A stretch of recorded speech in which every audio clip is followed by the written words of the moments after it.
Oliver Cromwell, the Lord Protector, was the ruler of the English Commonwealth when he passed away in September 1658. He was a man who defeated the King, Charles I, during the English Civil War, and was also the driving force behind the King's execution. But following the restoration of the monarchy, Cromwell's remains were dug up on the order of Charles I's son, King Charles II. The remains were then paraded throughout the streets of London, alongside other prominent men, behind the execution of Charles I.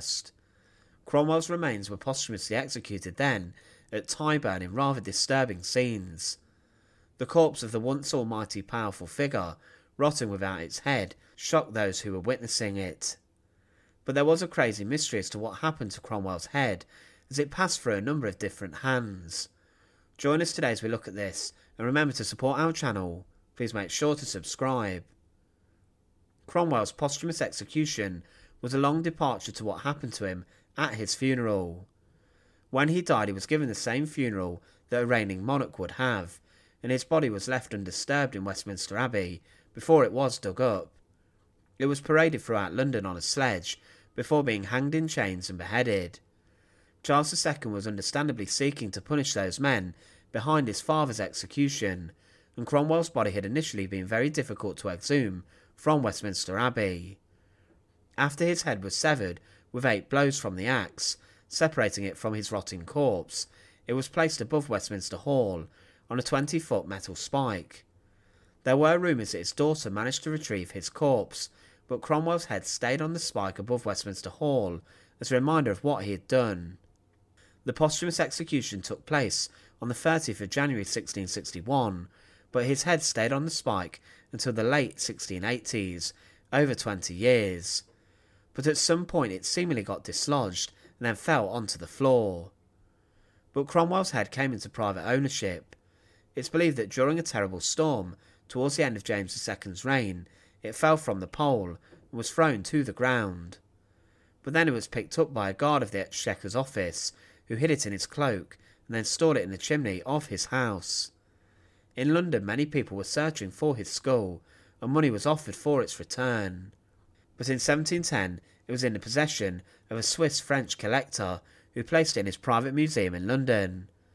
It was considered at the time one of the best attractions in London, and Dupuy also boasted that he could sell it for a huge sum of money. Following his death, the head then shifted in its significance. During the 17th century, it was regarded as a key warning to the people of London, but in the following century, it became more of a morbid curiosity and a tourist attraction. In the late 18th century, it was acquired by a failed comic actor and a drunk called Samuel Russell, who was considered a possible relative of Cromwell. It must have been sold to him, but Russell then tried to sell it to Sidney Sussex College, but in 1780 it was viewed by a goldsmith and toymaker named James Cox.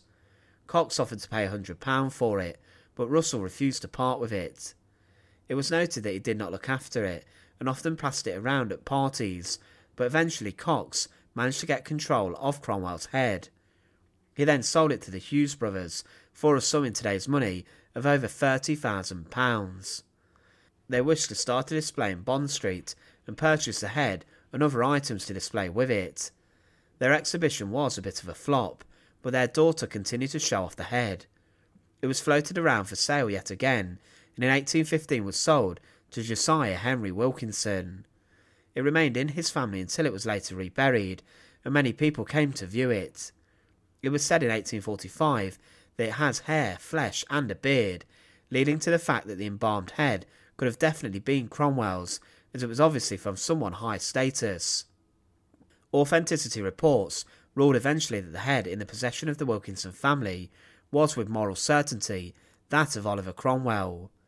It passed throughout the Wilkinson family until Horace Wilkinson passed away, and he wished to give it a proper burial.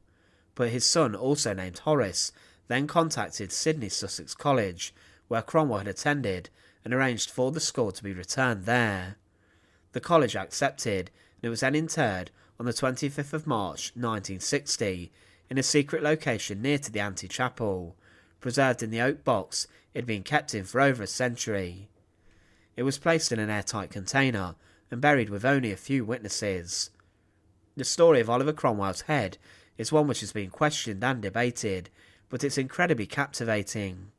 One of the biggest questions still remains unanswered about Cromwell, and that's what happened to his body after his posthumous execution. This will be looked at in an upcoming video, and it's also a very captivating but bizarre story. Once again, thanks for watching. To support our channel, please make sure to subscribe, and once again, thank you so much for watching.